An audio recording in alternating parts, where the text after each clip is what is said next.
Hey, y'all, welcome to Cross Politics on the Fight, Laugh, Feast Network. Just 5 white guys, no knocks. Lots of trouble coming. You guys already know some of these dudes in the room, but we're going to introduce them anyways. I get to introduce my Texas. He's a big Haas, J.R. Haas, in the house over here on my right. If you guys know anything about J.R., he is from Texas. I'm going to read his Twitter bio. That's all he cares about. He's like, Texas. He's from Texas. Texas? Deep Texas? He flew out. The problem is he lives in Houston, which isn't really part of Texas, but that's a different story. Yeah. So Christian husband, homeschooling father of 5, conservative precinct chair. You're a precinct chair in Houston? Yes, sir. Way to go, man. Yeah, got to get your hands dirty. And grassroots activist. You're the vice president of Abolish Texas. Abolish abortion, Texas. Abolish abortion, Texas. The abortion part is Abolish important. property taxes rid in of Texas. Texas. Abolish It's abortion, over. Texas. And FAA. Foundation to Abolish Abortion. There we go.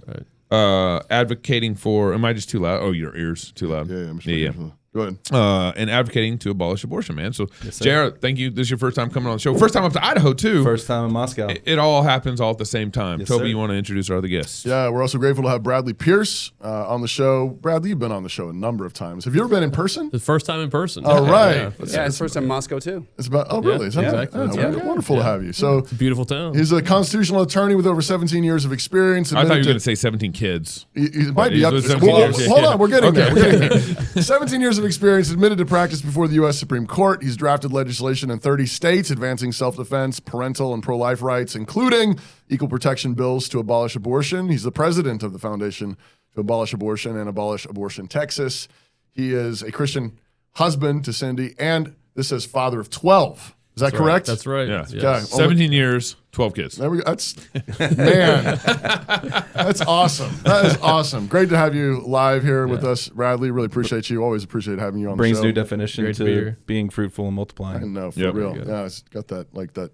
What is that? That's like the Hebrew 12. That's like That's right. That's when Elcar says Pierce Nation. yeah, that's right. We've arrived. I love it. So besides the Jews' fault, it's Pierce's fault. No, is no. that what it is? Okay. Jeff Durbin, back in the house. You've been with us many times. Pastor, apologist, founder of End Abortion Now. He serves as a teaching elder at Apologia Church in Mesa, Arizona, where he's ministered since 2010. He's a former martial artist and actor. Really former. I mean, don't you do still? Former? Yeah, you still do. Yeah. It's not Yep. former. Yeah. I mean, present. Jeff's Watch your mouth, Toby. transformed life fuels his bold gospel ministry through Apologia Studios. He reaches millions worldwide, proclaiming Christ's lordship over every area of life and culture. This, I don't know why this doesn't list your wife and kids. I mean, you got a pile of kids. I do. I have Candy, the wife. Yes. And then I have Sage, Imogen, Sailor, Stellar, Augustine, Piper, and Nora, and 6 grandkids. 6 grandkids. Is that 7 kids? 7 kids. 7 kids and 6 grandkids. And how many are adopted out of 7 kids? 3. 3. Yeah. Right. Yep. That's awesome. Brilliant. Great to have you, Jeff. It's wonderful to be here. Thanks again. for coming back up again. You were just up here. I was. Like, what, Gabe, a month ago? Like Gabe was like, it was like a couple days, I think, before Grace Agenda. He's like, hey, bro, you want to come to my house on Friday? Yeah. I was like, yeah. All right. And so I did it. Thank you, Jeff. No, I just literally flew out and Love like it. hung out in the hotel and then came and did it and then left right away. It was we, great. we It did was- a live Grace Agenda show at our house. Yeah, it was a great show with Chad Jackson. Chad. Yeah, it talking went well. about I really appreciated civil that, yeah. rights. And what's the name of that program that Chad's releasing? MLK. Yeah, His documentary on MLK, basically. What's it called? What's Oh, the my name of it? goodness. When do you guys look it up? Sorry, Chad. Somebody. Yeah. Chad Jackson, check it out. The legacy of the Marxist communist legacy of civil rights movements. Anyways, fantastic. So today's show is about no enemies on the right. Mm-hmm. Yep. And so, well, yeah. Yeah. Let's. NEOTR. So Did I what kind spell of- it right? Yeah, you did. Yeah, you got it. Yeah. That's amazing. That's got how it. how the based dudes Yeah. on You're X based. do it. So I part just- of what happened to me in this conversation was, I've been thinking about the no enemies on your right kind of thing. First of all, I don't like the terminology. I think terminology is actually kind of dumb. I treat the guys on my right differently than I treat my enemies. my enemies But that's what they say they're saying. Don't treat the people on the right as enemies. as enemies, but I have different standards for my friends on my right, but they aren't enemies. So That's the point. I don't think that's the total point, but it is the point. I understand it's part of the point, but I think the terminology is dumb. Anyways, so I and this kind of came to a head for me a little bit this week. I tweeted out. So you guys know Kash Patel and celebrated Festival of Lights in Diwali this week. Cash Patel sounds like a hip hop artist name. Cash Patel. Every with time a I K. hear it, my mind goes right to like, which artist was that again? Yeah. So they celebrating Diwali, and that kind of the Festival of Lights kind of made it Happy into Trump in the White Diwali. House. No. Trump in the White House celebrated it kind of with him a little bit. Did you see him light the candle? Actually, Bradley showed me last night. Yeah. So that kind of happened. Well, I tweeted out with Cash Patel. I said, here's the deal. Either go back to your home country or assimilate into a Christian America. And then I said, thank you for attention to this matter. Yeah. And You forgot the exclamation points. Oh, yeah. It's supposed to be all caps. I should have done all caps. Where's all caps? Yeah. I should have done all caps. So, and I started thinking about it. Part of what, like, I didn't like the conversation it kicked off on Twitter. I mean, it's got over 300 comments in the threads now, stuff like this, and that's not the conversation that I wanted out of it. What were the comments like? Actually, I can. They weren't like, Beatitudes. No, not Beatitudes stuff. And then some people were Nothing like, on X is Beatitudes. nothing. Yeah. Yeah. So part of it, a little bit of like, the whole ethnic angst here in America about different ethnicities being here in America and that shouldn't be here, stuff like that. So you dropped a match. Yeah, and on a bunch of kinda gasoline. lit some conversation that I didn't really like. So I followed this up with the tweet yesterday, and I said I posted this tweet yesterday, but I was dissatisfied with the conversation it sparked. 500 years from now, in a Christian America, false religions won't have access to the public square. God is an incrementalist. And this is how sanctification works in the life of Christians and in a nation. He sanctifies us. But we are so far from that kind of Christian America, and given the times we live in, I think my tweet should do better. And then I said, the Trump administration and Cash Patel celebrating the Festival of Lights was bad, and it displeased God.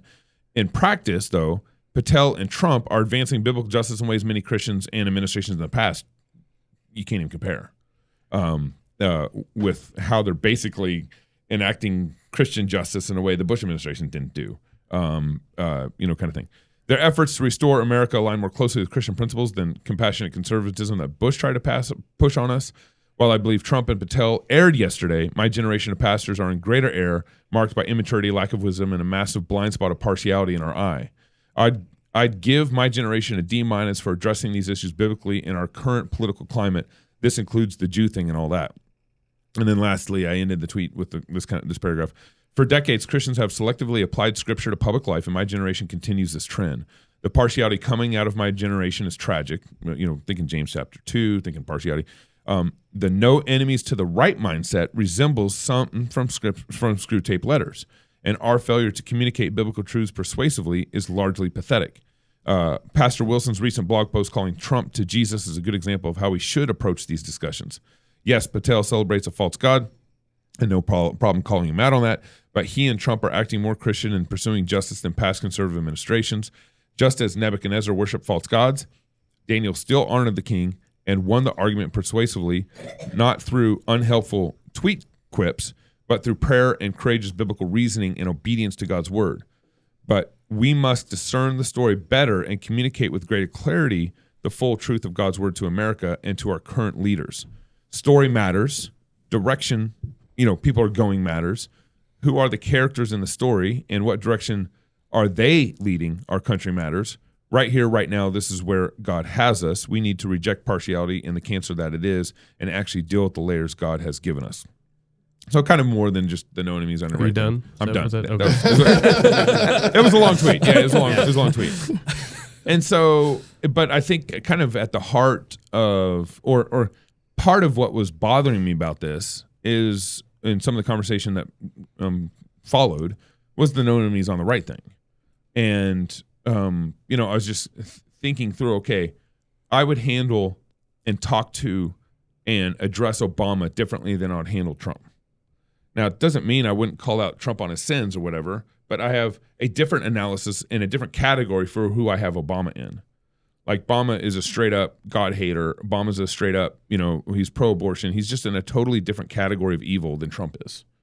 And so I have no problem talking to Obama differently. I still need to honor him as our president when he was our president. But how I would talk to maybe Cash Patel, I think I should maybe address him in more of a way that I want to win him over. But with Obama, it's more in a way I want to protect the sheep. He's more of a kind of a wolf that I want to address in a way where I'm protecting the sheep. Whereas Cash Patel, I think I should talk to him, address him in a way where I think he's winnable. in this conversation versus a way where I don't see him as a enemy like I would see Obama kind of thing. Does that make sense? Yeah. What I'm saying here? So you're saying you believe in no enemies on the right. Yeah. Well, didn't it used to be it was no enemies to the right? Right. But now it's changed. Now it's no enemies on the right. Right. Because before it's like if someone's to the right of me, they're not my enemy. Right. Now And it's I like, think that adjustment was made on purpose for a number of people because they were trying to adjust it from saying like we're not talking about the further right you get there's nothing there's no cliff there. Right. But they're just saying what the point is that if we're going to build, so this is actually let's bring up John Harris's tweet because I thought this was helpful. He posted this last night. He said the reason many Christian leaders have a hard time with NEOTR is because they are using a moral scale to evaluate it instead of a political one. Yes, morality impacts politics, not the point. The point is they look at it as an on-ramp for nefarious characters. To be sure, there are nefarious characters who hope the same misunderstanding that Christian leaders have that winning at the expense of morality is in view will propel them closer to the levers of power. NEOTR was not intended to facilitate moral compromise in order to reach victory. But it is. It was a way to prioritize political threats. Politics is not so much concerned with good and evil as it is friend and enemy. Now, there's the places where you've got like, we got to be careful. Mm-hmm. Sometimes these categories overlap, but they are not the same. A political enemy wants to destroy your way of life. In extreme forms, this leads to war. In war, it's prudent to point your weapon at the people pointing their weapons at you and not others who are also pointing their weapons at your enemy. Yeah. Now, it is true that some online characters want to shoot those on their right while demanding an alliance. They are obviously behaving as enemies would despite claiming they want friendship. Still, the threat assessment is going to invest limited resources against the greatest threat. There are evil groups of people who are not imminent threats. There are also evil people who may be of assistance in limited ways in particular conflicts. This does not mean you ditch your morals. To do so would be to undermine your own identity. That's important. It does not mean you let down your gates to allow bad actors to infiltrate. Also important. It does not mean you cannot correct bad behavior without reinforcing the enemy's authority. It does mean you don't treat political friends, those defending your basic way of life, or at least not shooting at you as if they are enemies. There are evil Americans who fought side by side with good ones in every war. Is that it? Or there's one more. As a group, they are defending something in common. There are also other groups who wish to work together to defeat a greater threat in a co-belligerency. NEOTR is purely strategic and is intended to facilitate political victory without getting too distracted. I suppose I'm a NEOTR originalist at this point. I was chewing on this and I thought, okay, that's a helpful explainer. And the example that came to my mind was David and Joab in the Old Testament. And because there you have an example where Joab is in many respects loyal to David. Clearly, as far as the immediate, and isn't he David's nephew too? Yeah, they're related in some way. There's some cousin relation. or nephew. It's his sister's son. Yeah, nephew. But there's a few threats. One is right after Saul dies. There's initially the tribes divide. Right, so they initially put one of Saul's descendants on the throne. The 10 tribes do, and only Judah, and I think maybe part of Benjamin. No, but Benjamin would have been with Saul. So not. But anyways, Judah and another tribe say no, we'll go with David. And so initially there's a civil war brewing, and so David, that's initially a threat, the unity of the kingdom, and so Joab is helping him unify the kingdom, and then you've got the threats of the Philistines. And they're fighting battles to finish the conquest that Joshua started and didn't get completed. And so clearly, in terms of the unity of the nation and the threats of the Philistines, David did some analysis and was like, I need Joab's sword. Joab leads the army. The army is apparently loyal to Joab. He's a pretty good leader. He was pretty good. Yeah. But there were some significant liabilities that came with that. Joab was a man of blood. He was a violent man. And he murdered. And he murdered particularly, and he actually threatened the unity of the tribes in the murder of Abner and Amasa, two rival generals at different points. And David saw this like, are you kidding me? Like I'm bringing unity to the tribes, and you just killed the rival general. It's going to look like I did that, and it's going to it could cause civil war.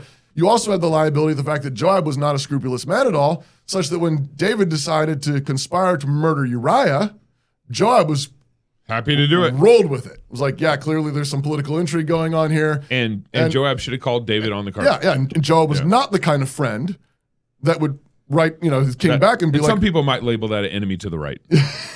that's the thing is it's complicated. But David overwhelmingly decided and he called Joab out. He would call him out on his evil, but he didn't fire him and he didn't execute him, even when he had committed murder. Yeah. And so there's even some interesting spots where Joab is kind of like more godly than David.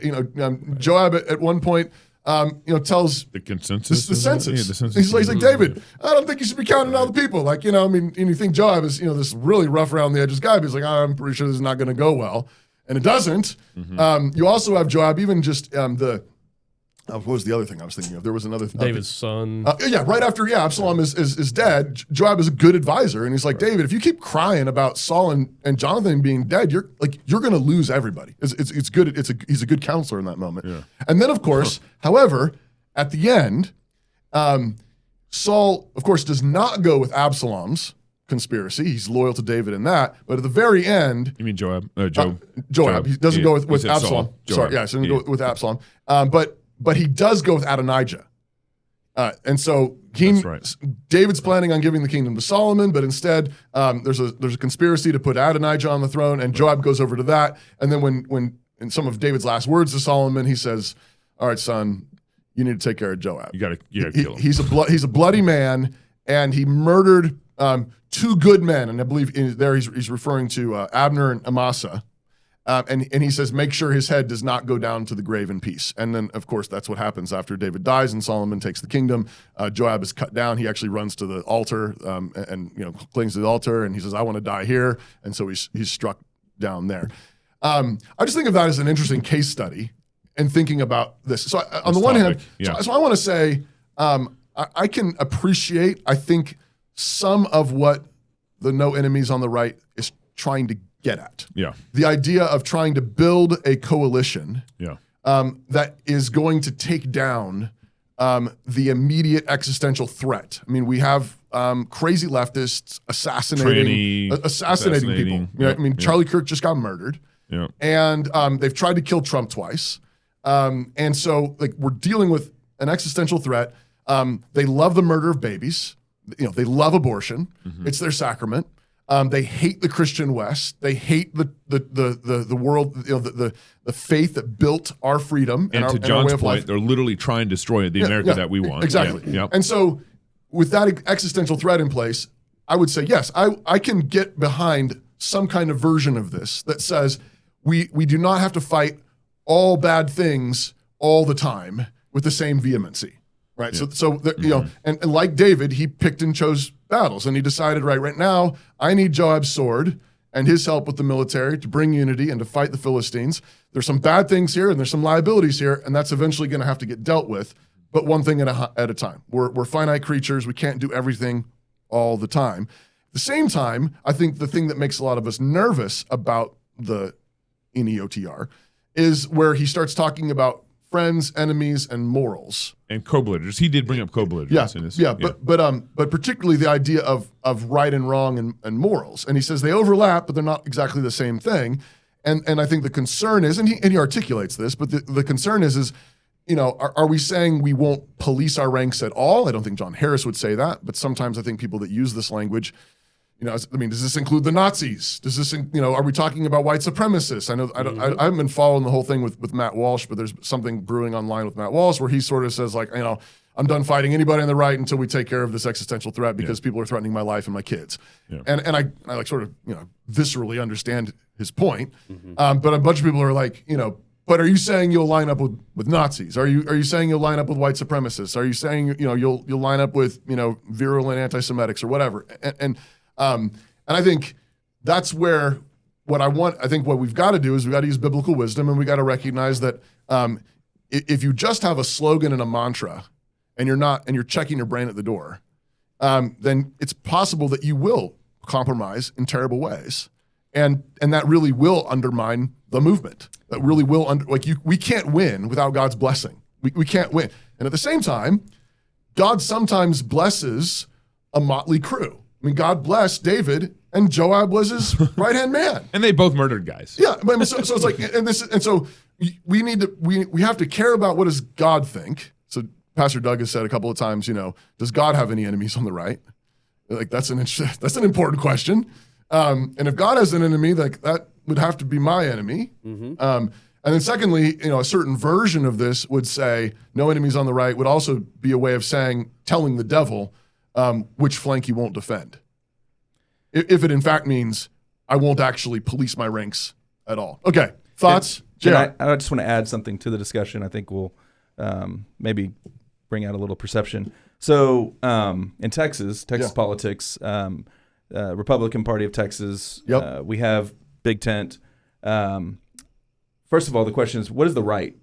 Like, how do you define that? Is it MAGA? Is it, particular tweets? Or is it a party? We meet every 2 years to define the Texas Republican Party of Texas platform. And in that tent, you'd be surprised at what the right is. So the right in Texas is log cabin Republicans. Are you familiar with them? Homosexuals. Yeah. So they're in the tent. Doug debated the executive director years ago. So they're in the tent. Another group in the tent we saw this past convention was the Right to Win. So we had an entire group of women, predominantly upper middle class, that showed up with the banners that the beauty queens wear, the sashes, and they made a hard push to say we need abortion out of this platform because we need to win. We need to win elections. And so my point in saying this is pro-choice women. Absolutely. Right. Yeah, okay. they want to do or abortion. at least ones that want to just surrender the issue. Like, we shouldn't be talking about this. We can't fight over that. We're going to lose that ruins elections. Exactly. I got it. Yep. So my point is like I would assert that we have to rally around something. So what as Christians, what are we rallying to? Right. Like what are those common threads that we're pushing towards? Because if we're gonna just align with these people, we might find ourselves outflanked and co-opted and supporting a group that we don't even agree with. Because when it comes time to talk about our issue and we have the votes as the collective right, they're not even going to give any time to protecting children or implementing overturning homosexual marriage or whatever Christian issue that we're trying to promote. You have, so I think John Harris, maybe Aaron McIntyre, other people like that would say that right now the right is defined by basically everybody who's against the progressive, globalistic, secularism, immigration, jihad, whatever. Stuff, the people that want to destroy the Christian West. Now, but to your point, like it doesn't take a whole lot. It's like if you keep watering it down, and then suddenly the right is, the Democratic Party from 10 years ago. Yep. Or whatever. I mean, it was like, like Clinton signed the, DOMA into law in the 90s. And you're like, a Democratic president said marriage is between a man and a woman. It doesn't take a whole lot. Jeff, what do you think? Oh, boy. Bradley, do you want to start on this first? No? Say no, Bradley. No. Well, I don't know. I'm thinking about it in terms of obviously there's complexities here, and I'm obviously thinking about it just as a Christian and also as a pastor. Like, how do you solve this problem? So I'm thinking about it evangelistically. Like, how do you solve this problem within the conservative movement that has a crisis conservatism where they want to grab hold of all the blessings of the Christian worldview. They want to have this. They want to have the ethical system, the demands, and all that stuff, the rights, but they don't have anything that's anchored to, right? So how do we solve that? I think we have to get this straight answer. The obvious answer is you have to do it prophetically, which means that there has to be hard conversations on the right and to the left.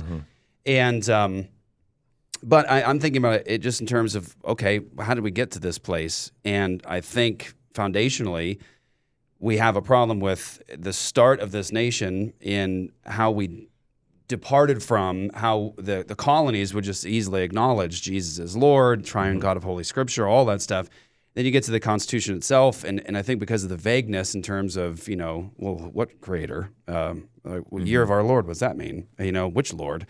Because there's that, now you have positions of power where there's no need to acknowledge, the authority of Christ and be under His authority and His rule. And in terms of where do all these things come from? Does it come from Scripture? Does it come from a Hindu god? Does it come from wherever? That's the complexity of, I think, where we're at. So I know this is complex, and I don't know if I have a straight answer for every single point, but I'm thinking about it, okay, so how do you fix it? And I think the fixing it is ultimately going to be, and you said it yourself, we have to work on changing hearts. We have to do this in a way that's meaningful and actually lasts. I think we have to fix it with whatever we do, some confrontation of and I mean win some way. Like I'm gonna win Cash Patel. I think that's what I want to do. I want to win the guy. I don't want to just ostracize him and slice him into pieces, metaphorically with words or whatever. I mean, I want to win him, but winning him has to be with a direct connection to the gospel itself and the call to the authority of Christ. Like I think this thing of the lights, Festival of Lights, and everything is the opportunity. Like at least at least a moment like that is to say no. Right. A righteous incrementalism, to quote Doug, is the kind of incrementalism that doesn't say let's go from 6 idolatrous events a year down to 2. That's not even what Doug would want. And so I think this is a highlight moment that I think Doug would agree with, where it's like, well, at least in a moment like that, this is not a good increment to sort of like pass along and say, well, we'll accept some wiggle room here. In a moment like that, that's idolatrous, and a righteous incrementalism says, no, we got to repent of that. That kind of idolatry isn't allowed here. Yeah. So at least that, But I think I hear what you're saying. Like there's moments with Cash Patel or others who are current right now in leadership and rule, where you say, man, you're closer to biblical justice than than this was over here. Yeah. And that might be the good talking point, is to say, hey, that's really, really great. Do you know where that comes from? Yeah. And the only way to ground that is in the authority of Scripture and Christ himself. So I'm thinking about in terms of, okay, how do you fix it? And in the end, I know it's a long-term effort of evangelism. And I do think, my own perspective is, in moments like this where it's just like rank idolatry, right or left, it's the duty of the Christian church to say, you need to repent of that. Like that's a false god. And if we want God's blessing in our nation, we can't do it with idolatry in our ranks. But the true enemies to the right can't call out Cash Patel, because then they're treating him like an enemy to their right. Mm-hmm. What do you think of my thought? This is one of those thoughts I haven't really worked out that much, but like I would talk and treat Obama differently and have a different goal for my conversation with Obama than I would with Cash Patel. Yeah, I feel that. No, I feel that. And I sort of interpret that as... I'd still want to win Obama over, but my bigger goal would want to be to protect the sheep. Yeah, you know what I'm saying? I think I sort of heard that in the context of, okay, evangelism on the street with the atheist versus evangelism on the street with the Roman Catholic. There's so much more common ground with the Roman Catholic, with the Trinity, the deity of Christ, the resurrection, the ascension of Christ, Mary, Scripture, not and, Mary, not yet. Hold on, I thought this was a Presbyterian thing. So the conversation sounds different, and it's at a different level than the rabid leftist atheist. Right. I'm going to speak to him in such a way that, of course, I still want to win him to Christ, and I want him to come to know the Lord, but I'm going to take his stinking legs off. Yeah. And I'm going to take his legs off philosophically and leave him with absolutely nothing. Right. And make sure that his foolishness is on display, and hopefully he comes to Christ via that. But with the Roman Catholic, there's so much more common ground I get to make contact with that it allows for the conversation just to maybe sound different. Yeah. But it's the same aim. And you have the possibility. I mean, it's somewhat rare, but there are Roman Catholics that believe that really are Christians. That's true. Despite Rome, despite their catechisms. What do you guys think about sort of this argument that, given where we are in this historical moment, we have this existential threat? Like, they want to murder as many babies as they can. They want to overrun our borders with illegal immigrants in an attempt, I think, intentionally to completely dilute the Christian populace, the broadly Christian consensus. And now they're killing people, assassinating Charlie Kirk, trying to assassinate our president. What do you think about the argument that says, okay, that's all fine and good. Yeah, you don't throw your morals out. We're not. But what we're talking about is trying to survive. And right now, in order to survive, we have to be willing to have this coalition that's kind of messy. We're going to have Cash Patel. We're going to have RFK. We're going to have Elon Musk. It's like and Trump. Leading the charge. Like, what do you think about that? And is there a way to say, we, in that sense, given this historic, this existential crisis, this is the moment we're in. We have to fight for our existence. So that we have a country to even evangelize and work out some of these other problems down the road. And then that doesn't mean then throw your brain out, throw your morals out, and don't worry about it. But it's just like, Bradley? What do you think about just prioritizing that? Yeah, I think. I'm kind of thinking about all this. Yeah. People have been talking about this for a while, and still, I think it's somewhat ambiguous. What exactly we're talking about? What do we mean by enemies? I think a helpful analogy is this is war. You know, I really think that a lot of Christians don't think about politics as warfare. Yeah. And I do. Yes. I do think it's warfare. Right. It is warfare.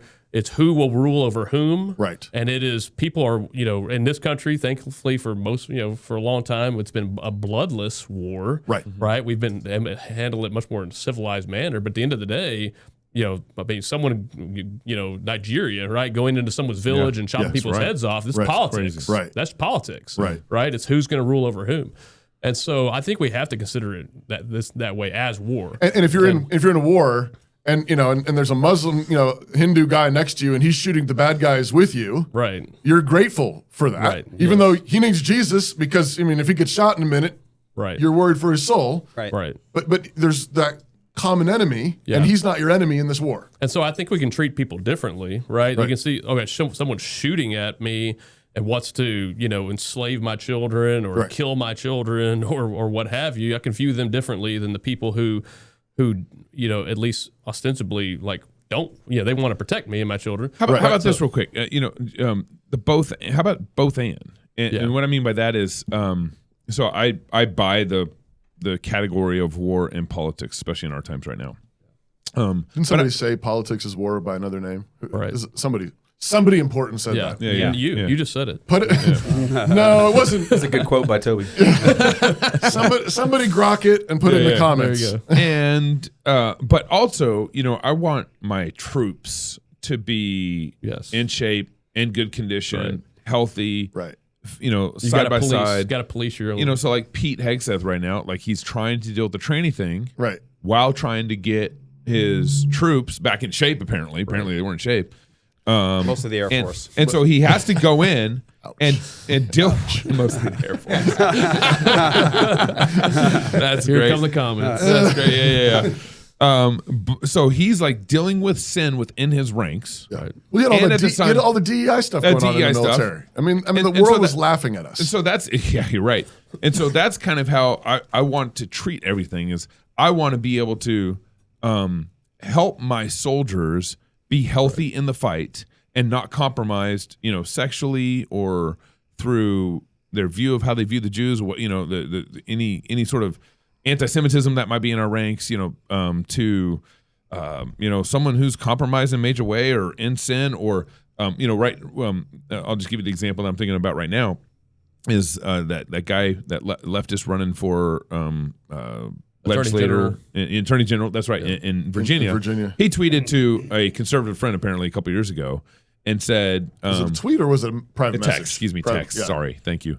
He tweeted and he said, "Hey, if Pol Pot still not tweeted, but that's fine." Yeah, he message Text. and private message. He said if Pol Pot, Stalin or Hitler or someone, and I think his name was Garrison. The guy's name was Garrison. Was in the same room. Who is this Garrison guy? He was the Republican nominee. Right? He was his opponent. Oh, okay, right, something like that. And he said, I would and take, and I had 2 bullets. I would take 2 bullets and shoot Garrison, right? Yeah, right. And so that message got leaked. And it's bad, because he's wanting to kill a Republican, basically, right? Pretty bad. And none of the Democrats would condemn it. Now some more have come out and condemned it. The gal running for governor, Democrat running for governor, on stage the next day was at a debate with Winsome. Okay. She wouldn't address it. She wouldn't. She wouldn't address it. She wouldn't back away from it. She wouldn't condemn it on stage. Yeah. And then probably that same week, or at least a week after, as how God likes to do these things, there's this young Republican chat group in Kansas that got leaked. Where they're from all over the country. They were New Yorkers too. There might have been. Yeah. And one of the guys said, I have a little Nazi in me sometimes, and they were saying it was bad, worse than that. It got worse than that, and they were saying some bad crude jokes and some racist stuff. Yeah, they're being totally racist. Yeah, totally bad. And then our side, was trying to get this attorney general, this guy running for attorney general, to condemn him, condemn this guy, and then this comes out, and our side wouldn't condemn this Republican chat group, right? And so I'm like, and because the no enemies here, right? Right. I'll go after this leftist talking about, potentially killing a Republican, but I won't go after my guys over here saying awful racist Nazi things and everything. And so that's where it's like I want my troops to be healthy.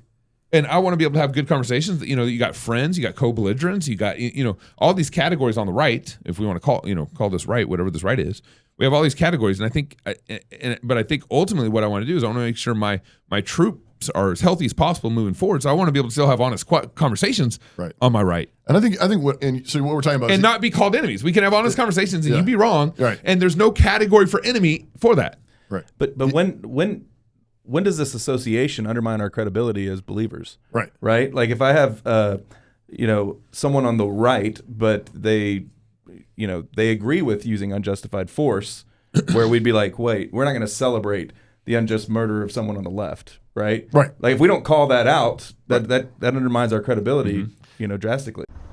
When I grow up, I want to work for a woke company, like super woke. When I grow up, I want to be hired based on what I look like, rather than my skills. I want to be judged by my political beliefs, I want to get promoted. based on my chromosomes. When I grow up, I want to be offended by my coworkers and walk around the office On eggshells. and have my words policed By HR. Words like grandfather, peanut gallery, long time no see. no can do.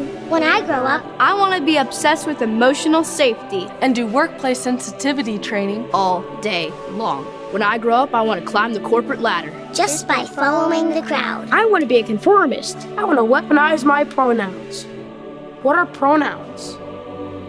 It's time to grow up and get back to work. Introducing the #1 woke-free job board in America, redballoon.work.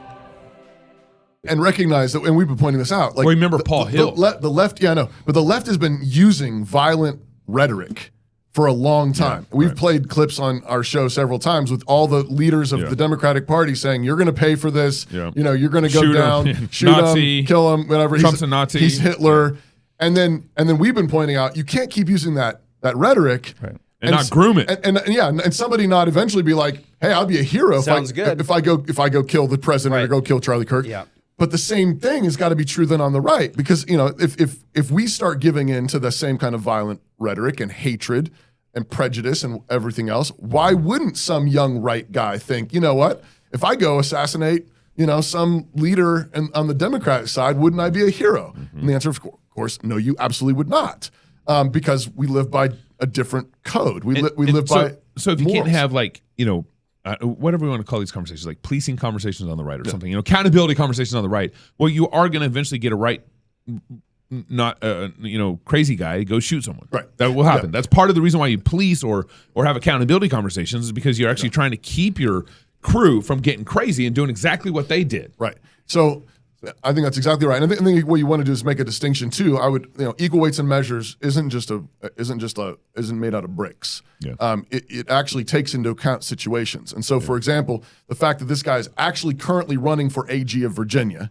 is different than young Republican chapter Right. presidents Yes. in their chat group. Like, And calling for the murder is different than being a racist. yeah. So, but at the same Sort of. time, a number, several of those kids got fired from their positions. Yeah. And I think that's right. Yeah. I don't think you should talk like that, because if you're talking like that now, what are you growing up into? I don't trust you. I don't trust you. And even some of them in the chat group are like, if this ever gets out, we're in huge trouble. It's like, you idiots. Like, I don't want those people running our party. Now, J.D. Vance, the vice president, came out and was like, kids say things sometimes, college guys talk rough, but I don't think we should ruin their lives over it. And I'm going to be like, sure, I don't want to ruin their lives. I understand. 19-year-olds say stupid things sometimes. Granted, but I don't want them running stuff like for a long time with a lot of repentance and a lot of growth and wisdom, because otherwise, And sitting in the pews yeah, for a long time. the same, I mean, they're not going to do a good job. So, but I think equal weights and measures can take those things into account. I think your point, though, Gabe, is well said, but we ought not to just ignore it. Yeah. I think we want to we can love these allies or co-belligerents well by saying you can't talk that way. Don't do that. Jeff, you look like you were about to say something a minute ago. No, I just I think it's the complexities are difficult to manage in terms of like to what degree is this person blowing it, and when do we really come out and confront things. I love the the portrait of all this as warfare, Right. because that puts it in the right category. I mean, there are varying degrees here of problems in conservatism and all that, and so you don't handle them all the same because they're not all the same problem. Right. But you bring up an existential threat, and that's where your lives are literally in danger. Your family's in danger. And so if you put it in the category of right now, we could all die and lose everything. So doesn't that change the way we're thinking about at least some of this, where, we're men trying to fight off the hordes that are going to destroy us and everything beautiful?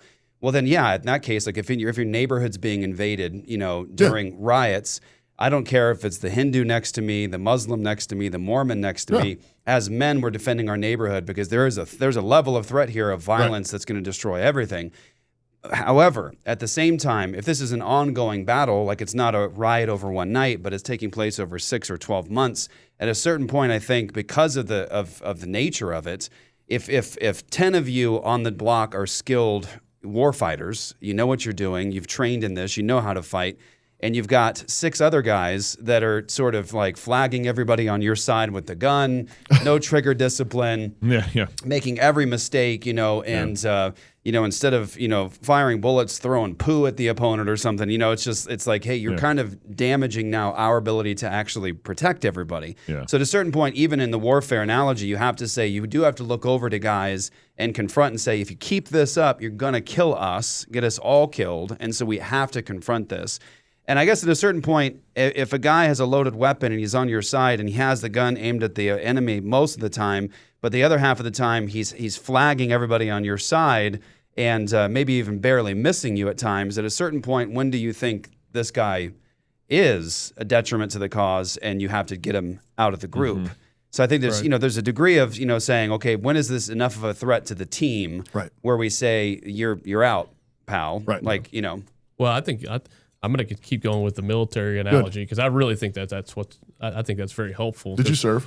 I did not. Oh, okay. No, but I'm grateful for those who did. Yeah. And you got a great joke about the thank Air you for your Force. service.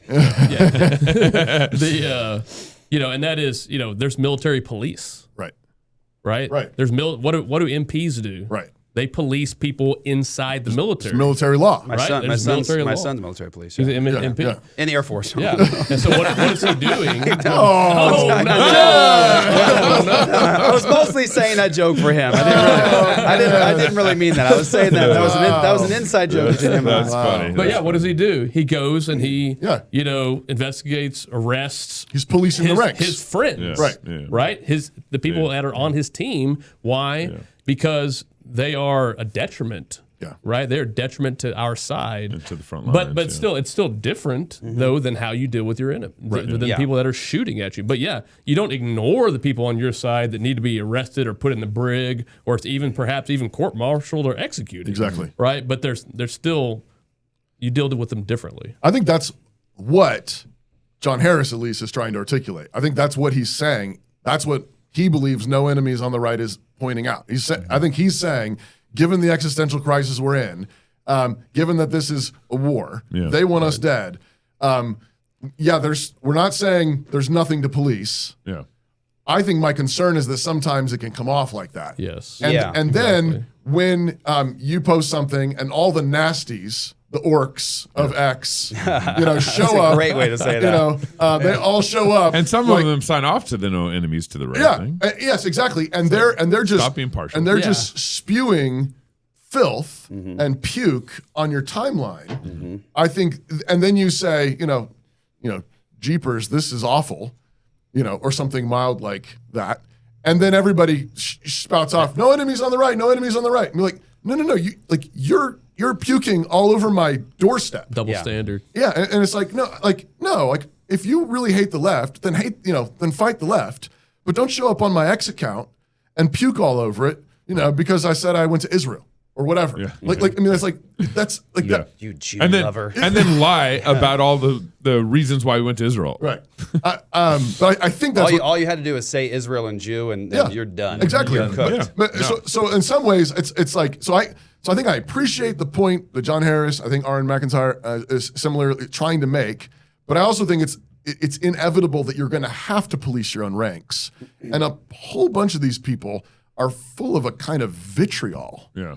Yeah. What we've been calling the dank right. It's just filthy. It's just full of angst and filth. And it's like, I mean, I want like. These guys obviously have some energy, you know, like, but like, let's channel that for good. Yeah, like, go, you know, share the gospel with your neighbor, but not in real life. Energy. Well, that's the thing. I mean, I don't know. Well, we don't know. We don't know. It's all X energy, but you wouldn't know because they're anonymous accounts and everything else. Yeah. You know, I don't. Yeah. All right, I'm going to read these ads, and Gabe, you're going to think of something else to say. Awesome. Fathers, you are made to lead your family, and leading them in purity is your God-given responsibility. That means staying on top of the distractions, the screens, the temptations that can tear apart your home. And it starts with accountability, courageous, proactive accountability. Accountable to you, which is the word accountable, the number 2, the word you, is there to help you and your kids stay pure in the face of everything this world throws at you. Real-time monitoring of all your household devices and instant alerts that highlight any questionable activity. Don't wait until it's too late. Get accountable to you today. Be the man who stands firm in the battle for purity, lead your family with integrity, and show them what it means to live a life that honors God. In an age where lies dominate the public square, the need for virtue has never been greater. In a culture captivated by destruction and death, the world longs for builders and fighters, those anchored in the truth, devoted to liberty and committed to fruitfulness. New St. Andrews College rises to meet this need, preparing leaders who will faithfully shape culture under the lordship of Jesus Christ.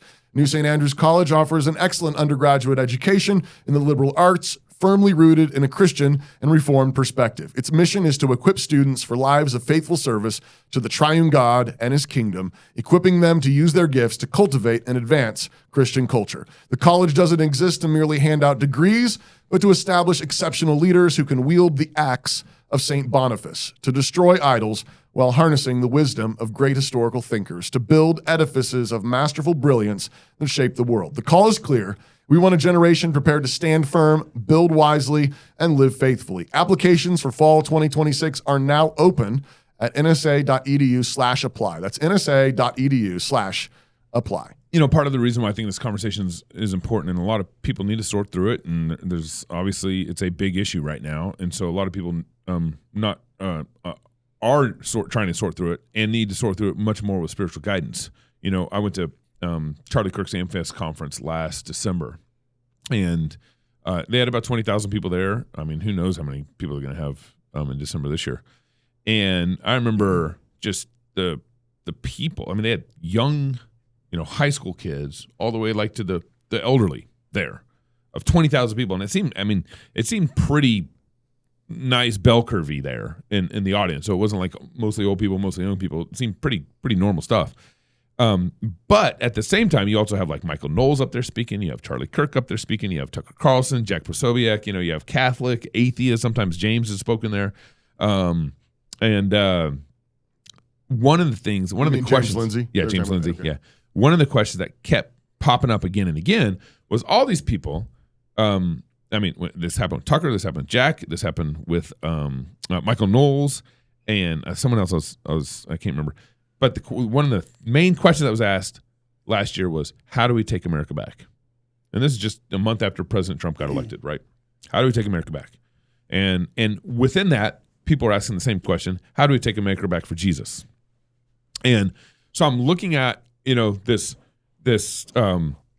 you know, that's my right. Those are people to my right. I'm looking at all these people, and I know there's atheists in the audience, and there's, you know, the Charlie Kirk coalition basically is what it is, which was a very broad Republican coalition. And Tucker's answer to the question was something like, you know, well, we need to fix our borders bad. You want to take America back? You need to fix our borders bad. You know, I forget the other guys, but the answer was never like, well, worship is central on Sunday, and get married and have kids. Now, Charlie would say that. He did say that all the time, but that was not the answer that I was getting with the questions that were being asked during that weekend I was there. And so it got me thinking. It's like, yeah, these are my people. These are people that are in the war with me.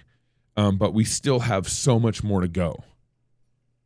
Like we are so far away from where we need to be to really take America back for Christ. And so but if we take this war analogy further, like when you're going through boot camp, I mean, that hurts. I never did it. Had friends do it, but it hurts. But you're also at boot camp, you're fighting each other. You know, you're having to learn how to engage and fight. You know, when you train for martial arts, you're hitting each other. And that's healthy and that's good. And that's part of the training process. And I feel like some of these guys who are so hardcore, no enemies to your right, you can't even touch them or they get offended about you trying to hold them accountable or trying to help them be better. Right. And so that's where I feel a little jammed in this conversation. And maybe not jammed, but I feel like, man, I feel like I need to say something here. And it's gonna create this whole storm, and it's gonna be a baby fit or whatever. I don't know, and so I think that's part of the problem is like in this battle, iron sharpens iron. I want that applied to our side in a big way, right. In a way we are like we're training for. We want to train for war. You think we're at war? Yeah. They'll all believe this analogy. John believes this analogy. I like John. I think John has said a lot of good things in his tweet. But like we all really believe in this analogy, and then let's believe in it. Mm-hmm. Let's be iron to each other. Let's help each other get better. And that's not the That's not where the conversation's going. Yeah. No, it's more like forget what I just. Who cares what I just did? We're on the same team. Let's move forward. And I'm like, yeah, friends at all costs. Like, yeah, the principles don't matter. It's like, well, you're going to weaken our army, and I can't. And if I tell you that, you're going to get butt hurt. Right. I mean, it's a lot of these guys though are just, let's be honest. I mean, where do you see them active, like in the real world besides like X and things like that? It's the little boys playing on computers mostly, and so they can't have a serious conversation like that because men talk like that. Men talk like, "Well, I'm ready to receive correction," or, "Hey, you misunderstood me," or "I see what you're saying. I still disagree with you." Like men are willing to have sharpening conversations and to avoid being scoffers, unteachable men.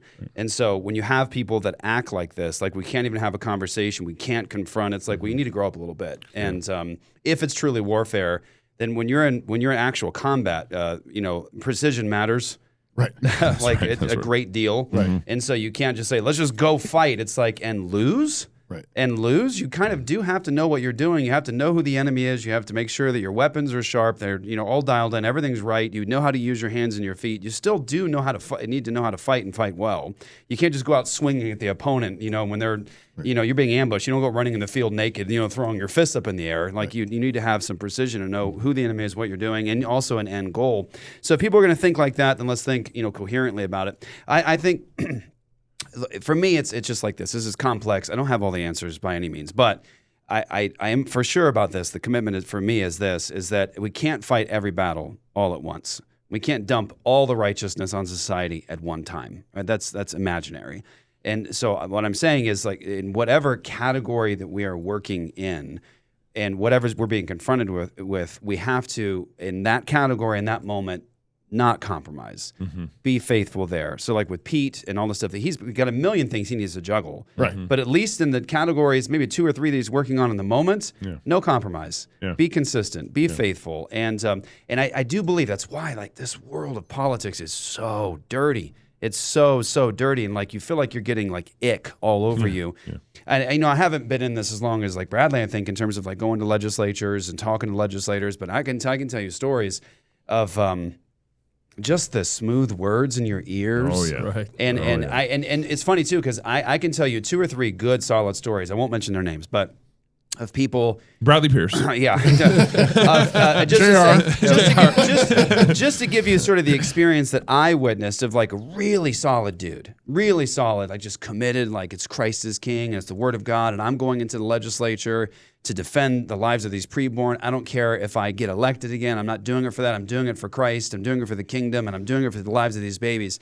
And dude, within like 2 weeks, you see the slippage. Yeah. And you see that, you witness it, you go, how did that happen? How did you lose so fast? Right. And then I've been in rooms where, I'll be speaking to legislators and like, I'm trying to be consistent, I'm trying to be as faithful as I possibly can. And then a really well-known legislator comes to me and is like, hey, Tom, such a blessing to hear you say that, Pastor. Yeah. I agree with every word of it. Can I talk to you just for a couple minutes? They pull me in a back room, and you're like 30 minutes in, you're like, oh, this is how it happens. This is how it happens. And it's the flattery. It's like, I agree with every word that you're saying, and it's true. The word of God is the standard here. But I think we need to think pragmatically. Yeah. And I can help you. I can, and I want to help you, right. and I want to help you to think in terms of a more long-term vision, which is going to require of us, though it will, Pastor. It's going to require of us that we have to be willing to. They won't say the word compromise. Yeah. To work with we some have to be people willing along to the way. work with or yield to Yep. certain things for the moment, Pastor, that we just completely disagree with. And when you take a person who's just fully committed and it's like my job now. I do this for a living, and now you've got 10 guys doing that to you every single day on 10 different issues. Yeah. Guess what? You're probably going to compromise somewhere. So I think the commitment is just like whatever is in front of me. Faithfulness, like trust and obey God. Be faithful in this thing. Don't compromise. Don't compromise. I can't do everything, but in this thing, I have to be faithful to God. So I'm saying, at least in this conversation, whatever's in front of me, I gotta not compromise on that thing. Be faithful there. And man, I have a newfound respect for people who do go into this world and remain somewhat not compromised, because it is a daily whispering of Satan into their ears. And well, and to your point, that's like we have an Air Force, a Navy, like we can't, like one guy can't do everything. Yeah. So we got to have different players and troops and precision. regiments in this game. Yeah. And you got also the church side. I mean, the church isn't a political arm directly. I mean, we impact politics and culture, but the church. I mean, pastors need to step up their games. Yeah. And pastoring their people. And so it's like, there's a political war. There's a political angle and a battle, and of course, it's under the lordship of Christ. But that is a different battlefield than a ministerial battlefield where you're guarding your sheep and protecting your sheep and confronting sin and practicing church discipline and all that kind of stuff. But if we believe those are that's one of the governments that God has established in the world, and it has particular tools and particular weapons that it uses. And then, of course, you got family government as well, and you got parents. Like back to your point about like having kids and raising them in the Lord. I mean, that's a significant part of this battle. I mean, a whole bunch of those kids online, we're not discipled. Did not have enough spanks. Yeah. Can I throw? I'm just kind of continuing this analogy about warfare, but just thinking about like the Diwali thing. Yes. Right. We saw even Trump lighting his candle to the to the false goddess Lashmi or whatever. There's different. There's a lot of gods going on. There's which one? 330 million according to AI. Right. But God is Lashmi. Is that the name of it? The goddess. Goddess Lashmi. Get it right. Sounds like another hip hop artist. Lashmi. But here's the thing. I was just thinking like, what's a biblical analogy to this? And I'm thinking, I got one. Like Achan. Right, they're going into the promised land. God says, "Don't touch this stuff." Right, and then he does. He takes some of the booty for himself, and then that affects. They lose the next battle. You got sin in their camp. Right, they've got sin in their camp. They've violated God's law, and they've brought God's judgment down upon them. So now they need to police their own. Right, and so they do that. Right, and they do it vehemently. Right, and we've got to be willing to do that. Right. And that's the kind of thing like Diwali. Like you're literally calling down the judgment of God on our team, on our side. Right. Like we can't. There's no tolerance for that kind of thing. The other example I was thinking of, Jeff, when you were talking about just and Gabe, we also just need some masculinity about all this, such that we can say, "Hey, man, what are you doing? What the heck?" and have.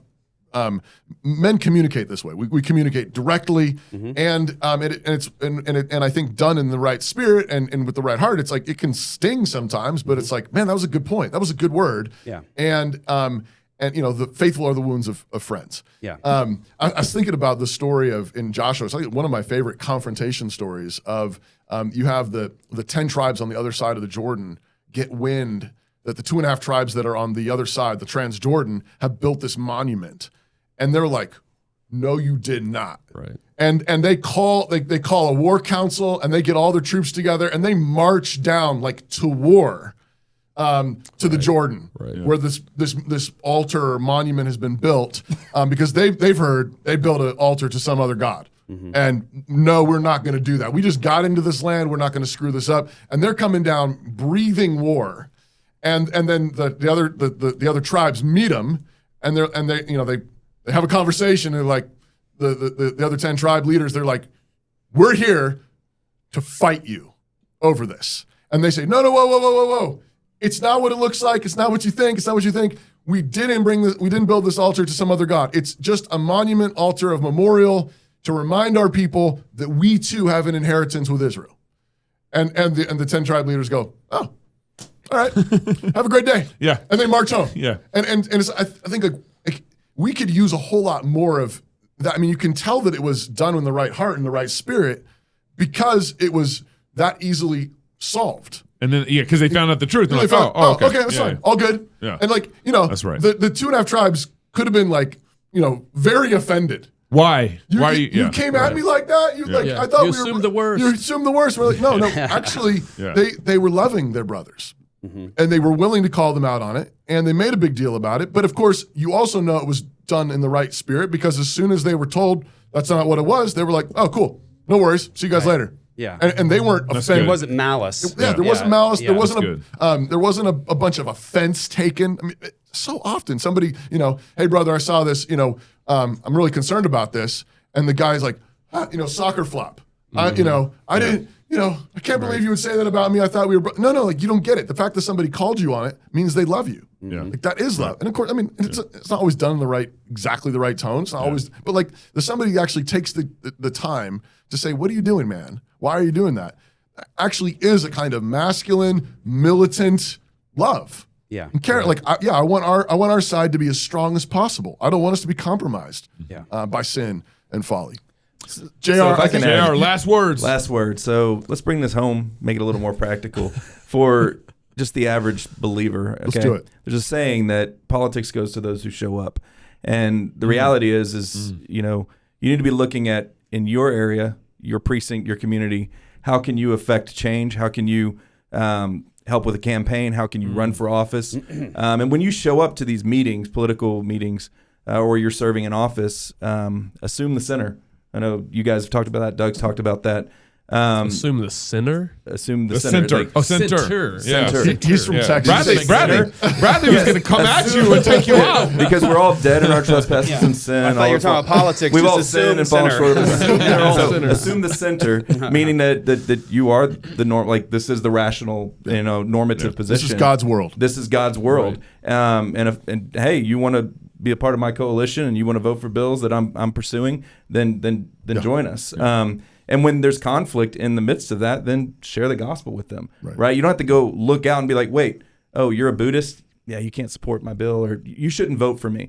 It's like, no, show up and actually work to affect change, to bring about, just bills, just laws, electing, good candidates that are qualified to serve with boldness, that fear God. But when we relegate this to just being keyboard warriors and just talking about these theoretical ideas about our positions, but we don't actually get out of our house or put down our phone and actually go do something about it. Yeah. I think we're just talking. We're just mashing keys on a keyboard. So that's a good word, and I just add to that. I mean, this is in many places there's elections next week. Yeah. Right. We got city council elections. We got city council elections. You guys got elections near you guys next week? Election day, probably. I'm running an election.